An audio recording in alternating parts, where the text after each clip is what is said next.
Have you ever been in a meeting where you've witnessed two people just clash? They have different personalities, different communication styles.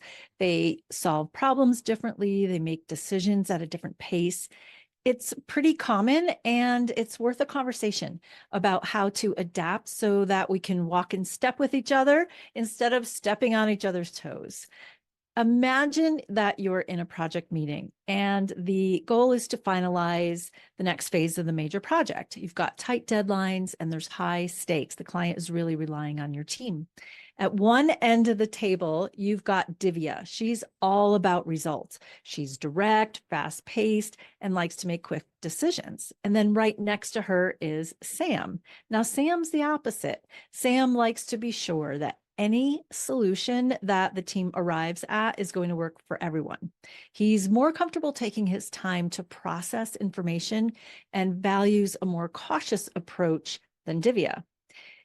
Divya kicks off the meeting, gets right into things, no nonsense. And she says, we need to make some decisions today. Here's what we're going to do. We're going to cut out the research phase of the project because it takes too long. And Tim takes a deep breath. And Divya keeps moving, talking quickly, not pausing for input or feedback from any people in the group. She's clearly has a driving personality. Other people in the meeting are nodding, they're taking notes. And what about Sam? He's just sitting there quietly, jotting down some ideas. And he's very concerned that scrapping the research phase might actually create bigger issues later on down the line in the project.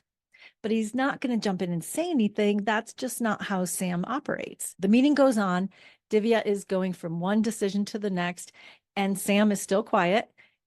It's not that he's not engaged. He's fully invested in the project. It's just that he's not comfortable making quick decisions as quickly as Divya does. She likes to make decisions on the fly, where Sam needs a little more time to think things through. And he's concerned more about how the choices will affect the team, the client, and the project in the long run.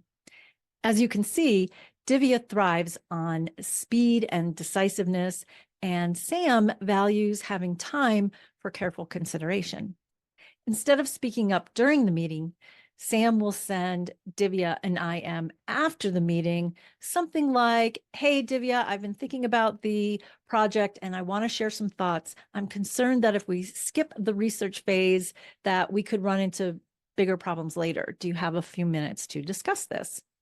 Because Sam is more comfortable in that one-on-one meeting, and he wants to have a more moderate paced, thoughtful one-on-one conversation, not so much that fast paced with pressure from the rest of the group. He might also reach out to a few of the other team members offline with an email that says, hey, I know we agreed to move quickly, but I'd like to look closer at the possibility of doing more of the research. What do you think?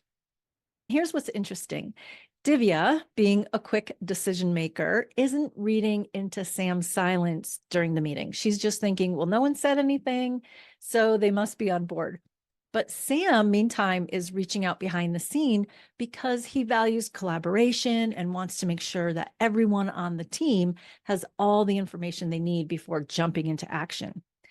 Well, this is a fictional story, but not really, because it happens a lot.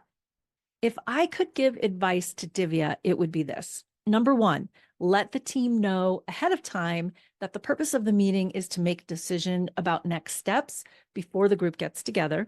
Number two is to provide all the necessary materials and agenda so that everyone on the team can review them and come to the meeting prepared to move forward toward a decision. And the third thing I would say to Divya is to pause during the meeting and make sure to get every single person's input, not just those who speak up.